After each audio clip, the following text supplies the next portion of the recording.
आज जो हम सॉल्व करने वाले हैं क्वेश्चन नंबर 18 एक्सरसाइज 5.3।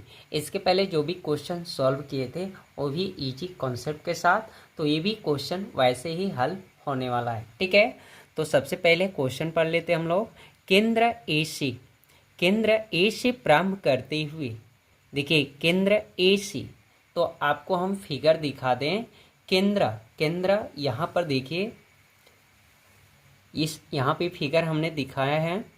केंद्र ए से प्रारंभ करते हुए, प्रारंभ मतलब शुरू होता है। ठीक है, तो सबसे पहले इसको पढ़ ले हम लोग अच्छे से। केंद्र ए से प्रारंभ करते हुए बारी बारी से केंद्रों ए और बी को लेते हुए, केंद्र दो हैं, एक केंद्र ए है और एक केंद्र बी है। ठीक है, लेते हुए बारी बारी से त्रिज्याएं 0.5 सेंटीमीटर, 1.0 सेंटीमीटर, 1.5 सेंटीमीटर और 2.0 सेंटीमीटर वाले उत्तरोत्तर अर्धवृत्तों को खींचकर एक सर्पिल बनाया गया है। ठीक है, जैसा कि आकृति में आपको दर्शाया गया है, इस तरह सर्पिल जो बनाया गया है 13 क्रमागत अर्धवृत्तों से बने इस सर्पिल की कुल लंबाई क्या है।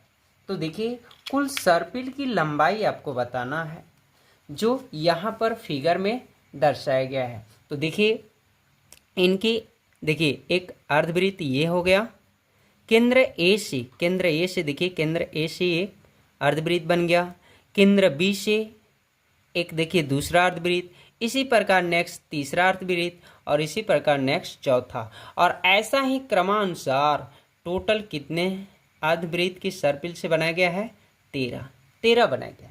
ठीक है, तो यहाँ पर इसकी त्रिज्या जो है 0.5 सेंटीमीटर इसकी त्रिज्या है, और इसकी त्रिज्या जो है यहाँ से लेके यहाँ तक की त्रिज्या, या यहाँ से यहाँ तक बोल सकते हैं 1.0 सेंटीमीटर, और नेक्स्ट की त्रिज्या जो है 1.5 सेंटीमीटर, और इसके नेक्स्ट यहाँ जो त्रिज्या दिख रहे हैं आपको, तो यहाँ से यहाँ तक की त्रिज्या जो है, यानी इसकी वैल्यू जो है 2.0 सेंटीमीटर है। ठीक है, तो यहाँ तक यहाँ पर देख रहे हैं आकृति, और यहाँ पे हम लोग लिखते हैं हल के बाद लिखेंगे दिया है। ठीक है, क्या दिया है, तो जो 13 हमारा अर्धवृत्त की वैल्यू त्रिज्या दिया है वो लिख लेते हैं विद्यार्थी।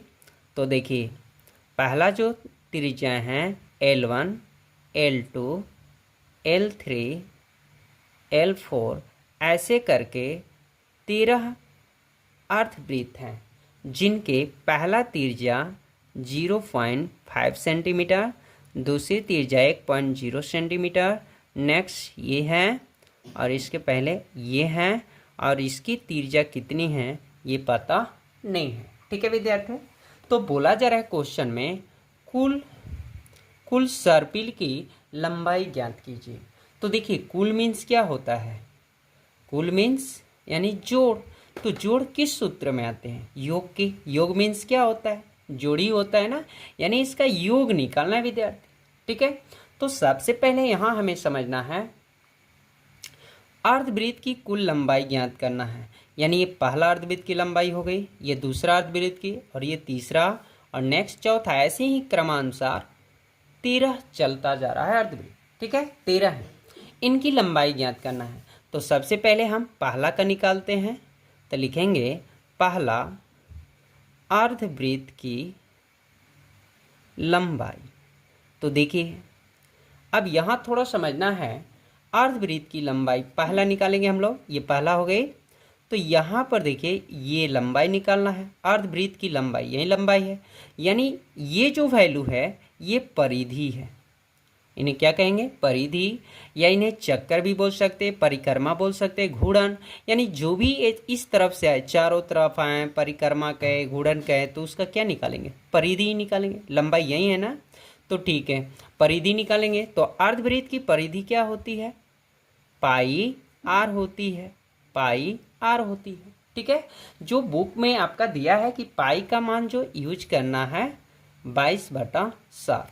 ठीक है, तो यहाँ पर पाई का मान 22/7 और आर की वैल्यू जो है पहला 0.5।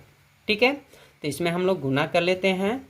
देखिए 5 दूना 10, 5 दूना 10, 1 11, यानी एक अंक पे दशमलव है, एक अंक पर दे देना है, बटा में 7। तो इसका मान नहीं होता है अंत में, मैथ का दशमलव 0 अंत में रहे तो उसका मान नहीं होता है। ठीक है, यानी 11/7 हो गया। इतना तक क्लियर हो गया, सेंटीमीटर। अब इसी तरह दूसरा निकालेंगे, तो दूसरा का नाम L2 लिखा है, यानी यहाँ ऐसे भी लिख सकते हैं, दूसरा अर्धवृत्त की लंबाई क्या होती है, यानी वही होता है। पहला तो निकाल लिया, अब दूसरा अर्धवृत्त की लंबाई ये निकालना है। तो ये लंबाई जो है परिधि परिक्रमा चारों तरफ वही होता है। ठीक है, यानी पाई आर होता है। ठीक है, अब यहाँ पर देखिए पाई का मान 22/7, दूसरा की वैल्यू 1.0। यहाँ पे हम लोग गुना करेंगे, इस प्रकार आ जाएगा, एक अंक पर दशमलव है, अब बटा में 7 सेंटीमीटर। तो दूसरा अर्धवृत्त की लंबाई हो गई। अब इसी तरह विद्यार्थी कौन निकालेंगे, तीसरा अर्धवृत्त की लंबाई।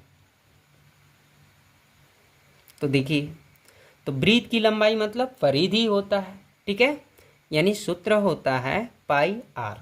देखिए पाई कर आर कैसे हो रहा है, यहाँ पर देखिए अर्धवृत्त की परिधि पाई आर होता है। तो अगर वृत्त का पूछा जाए, वृत्त की परिधि, तो वृत्त की परिधि 2 पाई आर, अर्ध मतलब आधा, यानी 2 का डिवाइड कर दीजिए, पाई आर आ गया। तो यहाँ पर क्लियर हो गया। तो पाई का मान 22/7 और इस आर का मान ये हो गया।